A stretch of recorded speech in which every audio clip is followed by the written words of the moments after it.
Bulletin की शुरुआत देश और दुनिया की तमाम बड़ी खबरों के साथ करेंगे, वो भी सुपरफास्ट अंदाज में। यूएनएससी की ब्रीफिंग में भारत के स्थायी प्रतिनिधि और रविंद्र ने रखा भारत का पक्ष। कहा रूस और यूक्रेन की शत्रुता को खत्म करने के लिए दोनों देशों से सीधे संपर्क का करते हैं आह्वान। विदेश मंत्रालय ने यूक्रेन में फंसे भारतीयों को लेकर साझा की जानकारी। कहा अब तक सकुशल भारत लौटे 22,500 भारतीय।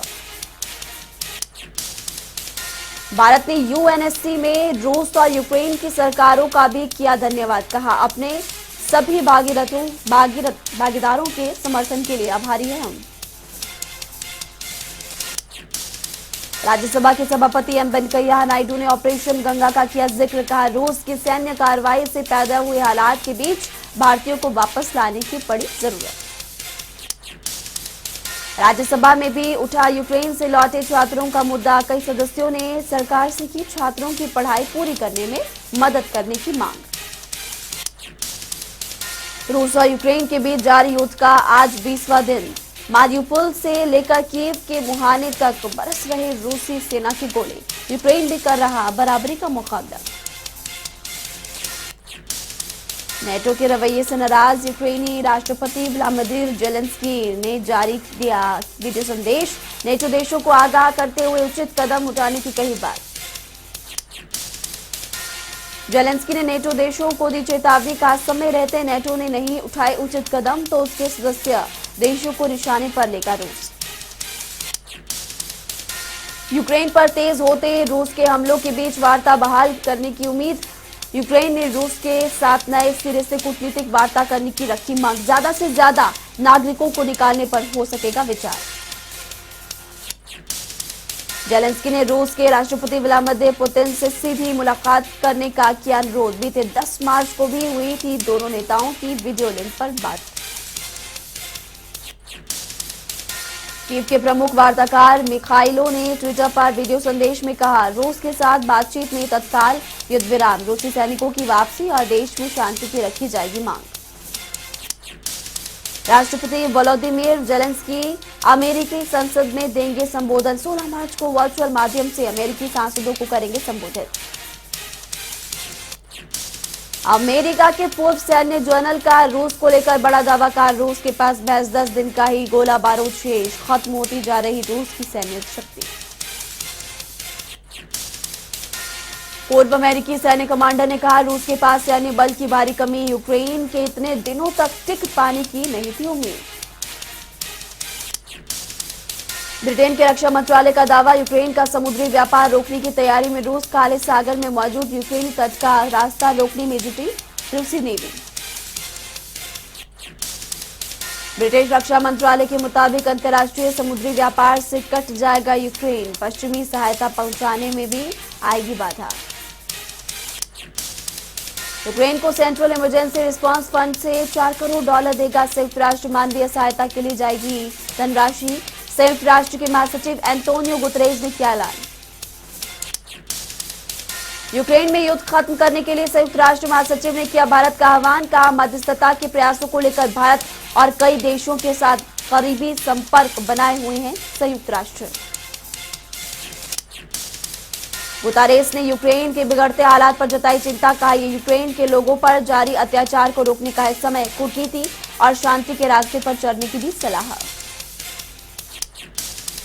यूक्रेन में प्रसूति वार्ड पर रूस की बमबारी। गर्भवती महिला समेत गर्भस्थ शिशु की मौत। दुनिया भर में प्रसारित हुई स्ट्रेचर पर मृतका को एम्बुलेंस में ले जाने वाली तस्वीर। यूक्रेन संकट पर बोले रेड क्रॉस सोसाइटी के शीर्ष अधिकारी। कहा किसी बुरे सपने से कम नहीं यूक्रेन में जंग। यूक्रेन में मेडिकल सहायता कर रही है रेड क्रॉस सोसाइटी। पाकिस्तान की तरफ दागी गई मिसाइल पर रक्षा मंत्री राजनाथ सिंह ने संसद में दिया बयान। का निरीक्षण के दौरान गलती से दागी गई थी मिसाइल। दोपहर 12:30 बजे पंजाब के 25वें मुख्यमंत्री के तौर पर शपथ लेंगे भगवंत मान। शहीद भगत सिंह के गांव खटकड़ कला में कई प्रमुख हस्तियां बनेंगी शपथ ग्रहण समारोह की गवाह। पंजाब के राज्यपाल बनवारी लाल पुरोहित दिलाएंगे मुख्यमंत्री पद की शपथ। समारोह को खास बनाने के लिए किए गए विशेष इंतजाम।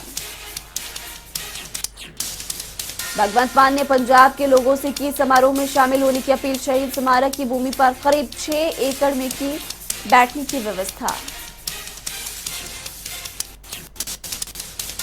दुनिया में अब तक 46 करोड़ 2 लाख से ज्यादा कोविड के केसेस आए सामने। करीब 39 करोड़ से ज्यादा लोगों की रिकवरी। मौत का आंकड़ा 7 लाख के पार। भारत में 24 घंटे में कोविड के 2568 से ज्यादा केसेस मिले। 5000 से ज्यादा लोगों की रिकवरी। 97 लोगों की मौत। भारत में 4 करोड़ 29 लाख से ज्यादा कोविड के केसेस। करीब 4 करोड़ से ज्यादा लोगों की रिकवरी। मौत का आंकड़ा 5 लाख के पार। एक्टिव केसेस का आंकड़ा 33,000 से ऊपर। राजधानी दिल्ली में कम हुए कोविड के केसेस। बीते 24 घंटों में मिले 136 मरीज। कुल मामले 18 लाख के पार। Active cases 693। मौत का आंकड़ा 26,000 को कर चुका है पार।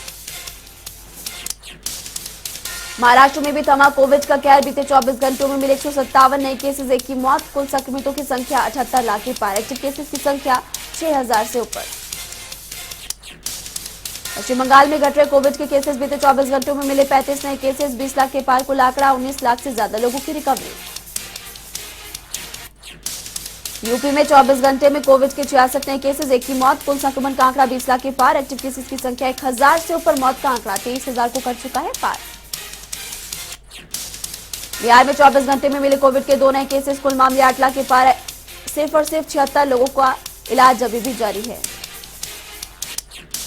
हरियाणा में कोविड के मामलों में गिरावट। बीते 24 घंटों में मिले कोविड के 105 नए केसेस। 3 की मौत। कुल मामले 9 लाख के पार। 774 लोगों का इलाज अभी भी जारी है। हिमाचल में बीते 24 घंटों में मिले सिर्फ और सिर्फ 68 नए केसेस। 1 व्यक्ति की मौत। कुल मामले 2 लाख के पार। 418 लोगों का इलाज अभी भी जारी। मौत का आंकड़ा 4000 को कर चुका है पार। देश में कोरोना के खिलाफ वैक्सीनेशन अभियान जारी। वैक्सीनेशन का आंकड़ा 180 करोड़ के पार।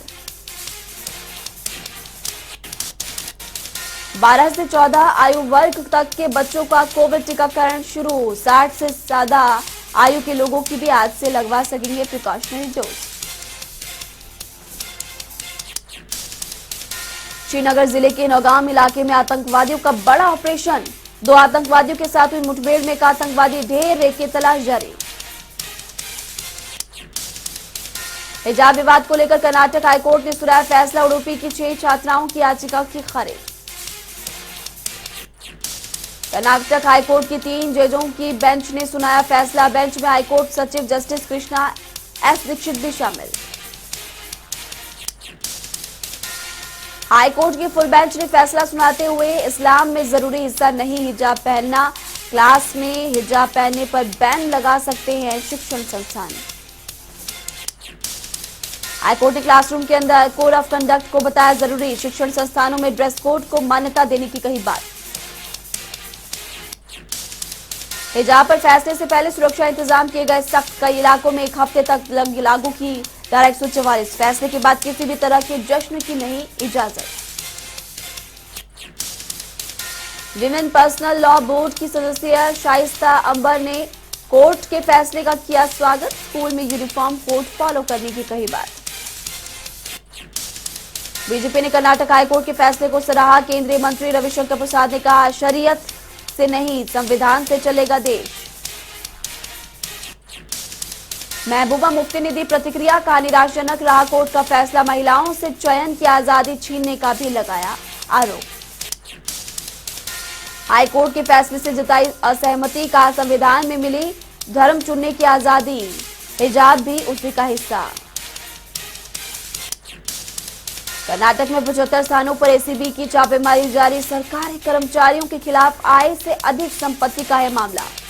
बजट सत्र का 7वां दिन। प्रश्नकाल में विधायकों ने पूछे सवाल। रजिस्ट्रियों में अनियमितताओं को लेकर विपक्ष ने दिया ध्यानाकर्षण प्रस्ताव।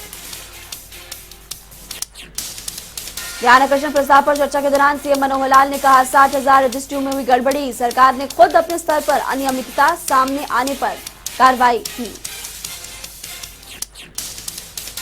रजिस्ट्री मामले में अभय चौटाला ने सरकार को घेरा। कहा चुनिंदा तहसीलदारों को दी गई लूट की छूट। रजिस्ट्री कराने के लिए तहसीलदारों ने ली 5 से 8% कमीशन।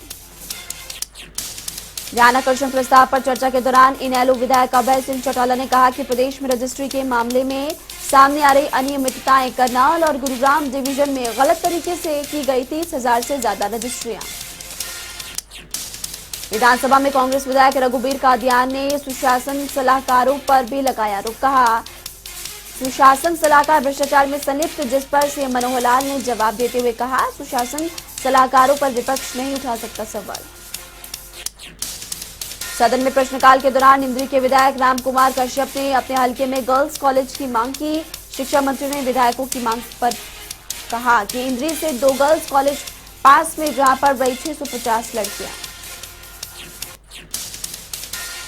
सदन में प्रश्नकाल के दौरान कांग्रेस विधायक शमशेर गोगी ने अवैध कॉलोनियों पर उठाया मुद्दा। शमशेर गोगी ने अवैध कॉलोनियों को ऑथराइज किए जाने की मांग की।